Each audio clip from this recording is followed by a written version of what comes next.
Hello, everybody. This is Zemanon, coach of the Detroit Solgaleo, and we are here with our Week 5 matchup in the LDL Evolution League. We're going up against Abelardo and the Las Vegas Latias. Now, going into the game, the Latias were 2-2, so just in the same boat as us. And by the way, we didn't have a Week 4 match because our opponent had to forfeit due to scheduling conflict, so we won that one by a 3-0 forfeit, so we're 2-2 as well.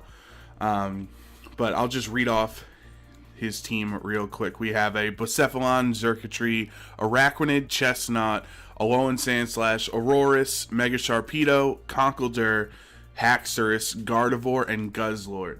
I had noticed in the first 4 weeks that he had not brought his Mega Sharpedo once, so I assumed he wasn't going to bring it at all. But things I was worried about that, as you see, he did not bring in this match were the Araquanid and the Chestnut. Chestnut with a Drain Punch would hit Incineroar super effectively. The Araquanid would be able to set up sticky webs and really hurt some of my faster Pokemon in like Zeraora or Mega Swampert under Rain. So I was happy not to see them, but if we just go over my side, so I started, the first Pokemon I built with was Sylveon, and I put a choice specs on it, because I looked at his team, Haxorus, Conkeldurr, Guzzlord, Mega Sharpedo, like, a lot of things that, Chestnut, like, he had a lot of Fairy weak Pokemon on the team, and I have double Fairy on this team, and Sylveon and Diancie, so I went with choice specs Sylveon, because Hyper Voice with specs is, like, crazy amounts of damage, and you're gonna see early on just how strong Spec Sylveon is.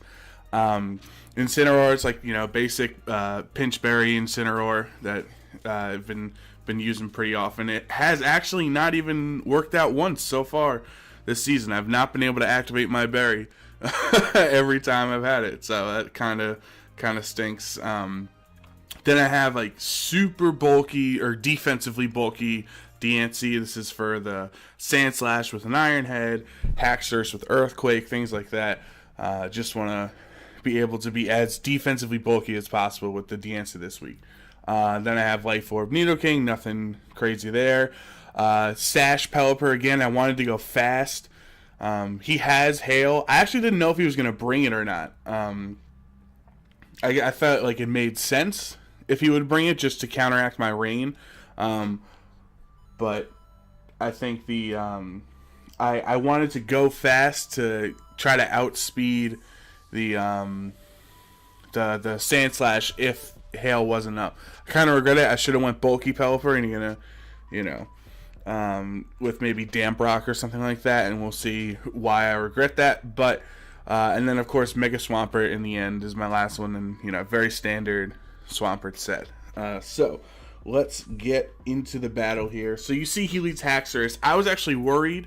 I thought Haxorus was the only lead I had to worry about when I was opening up Sylveon, because I didn't know if he had Poison Jab or not. And Haxorus is one of his Z users. So the way I saw it, I was like, well, if he uses a Z move now, it's alright. And if he locks himself into Poison, I can go into Nidoking and Ice Beam him or something like that.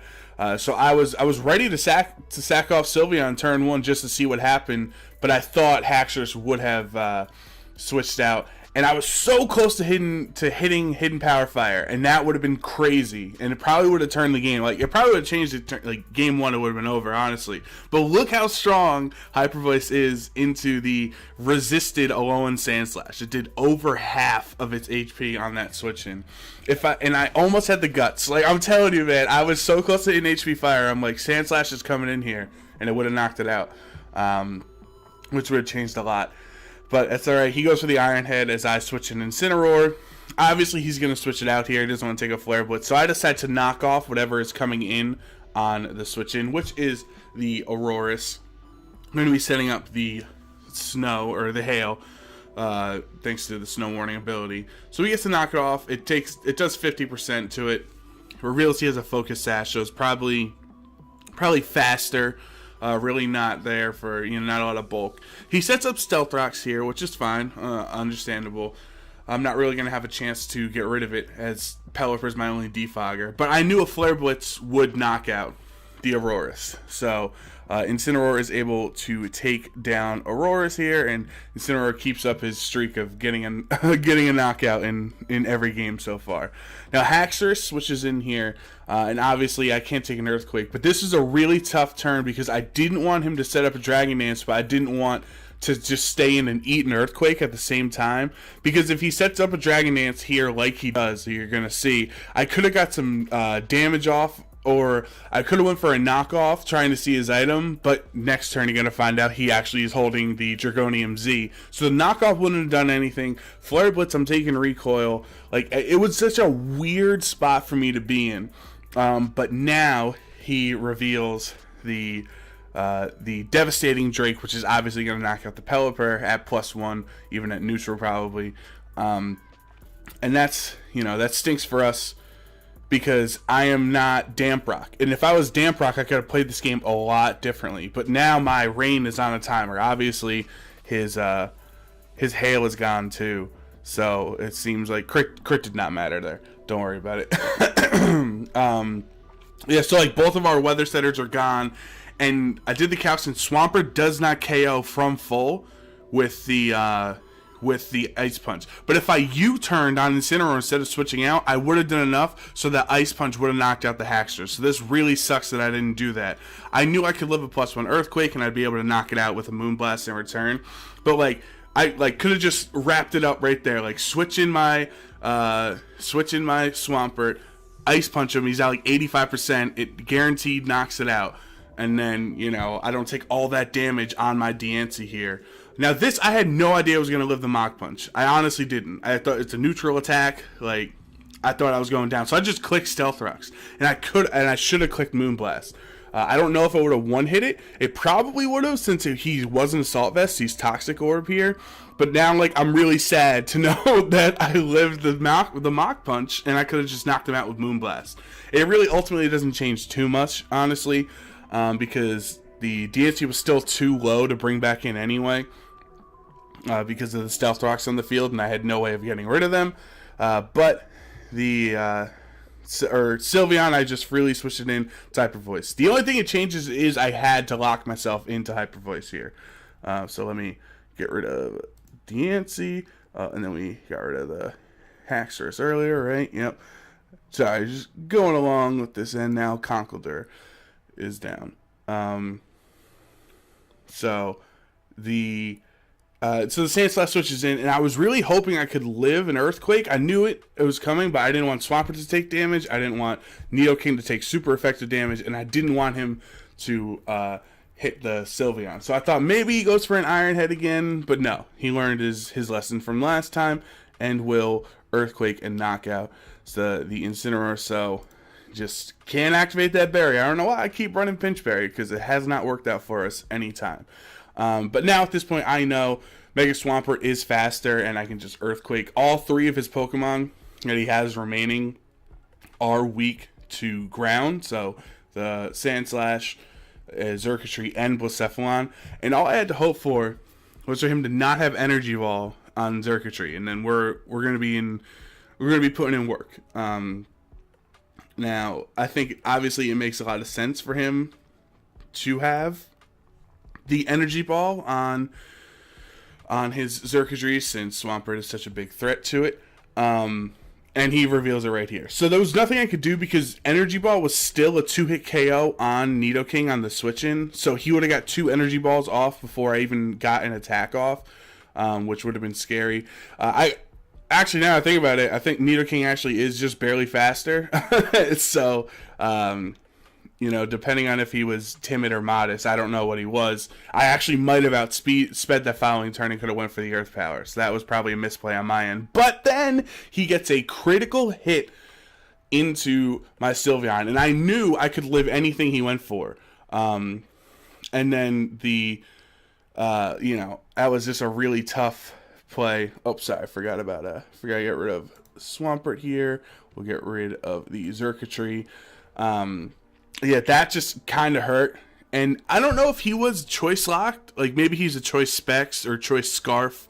Blacephalon here, as he might have locked himself into a into the Psy Shock, which makes sense because I was hoping, I was like, okay, just don't have a Psychic Attack and I win, and he has a Psy Shock. So that's why I think maybe he was Scarfed, because why would you Psy Shock the low HP Sylveon unless you were locking yourself in for the Nidoking? And guess what? Beast Boost matters because I did the calc, and at neutral, because of the bulk that we have, we actually live the Psy Shock, and we would knock it out with Earth Power. So that really stings that, but that was really well played by my opponent. He waited for his late game sweepers in the Xurkitree and the Blacephalon. They really did clean up a lot. Kind of unfortunate, he had a +1 special attack crit energy ball in the end into my Sylveon, but overall it probably didn't matter too much. Like I said, if he didn't get the Beast Boost, Nidoking lives a Psy Shock and then knocks the Blacephalon out in return. But yeah, like just other things, like if I went for HP Fire turn 1, if I had the guts, right, knock out the Sandslash. Well, Sandslash was the only one or Sandslash was the one that knocked out Incineroar. So that would have been the biggest threat. Two Incineroar gone, really, except for the Haxorus. But Haxorus I wasn't worried about because it seemed like he didn't have Poison Jab, and I had 2 Fairy types on the team.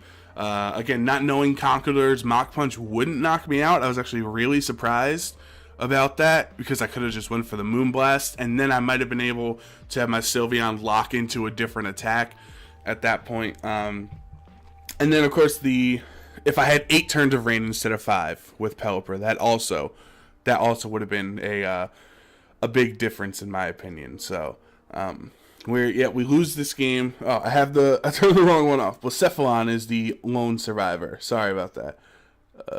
Boom, there it is. Just so we have it officially in the on the screen. Blacephalon wins this game 1-0. So we are now 2-3, which is very very disappointing. Like a lot of our losses have been very close. There's been like 1 or 2 turns that could have went different ways. So I guess I'm happy that I'm competing at that level, but I'm still disappointed because I know a turn or 2 here and there in every match so far has really been the outcome in both my wins and losses.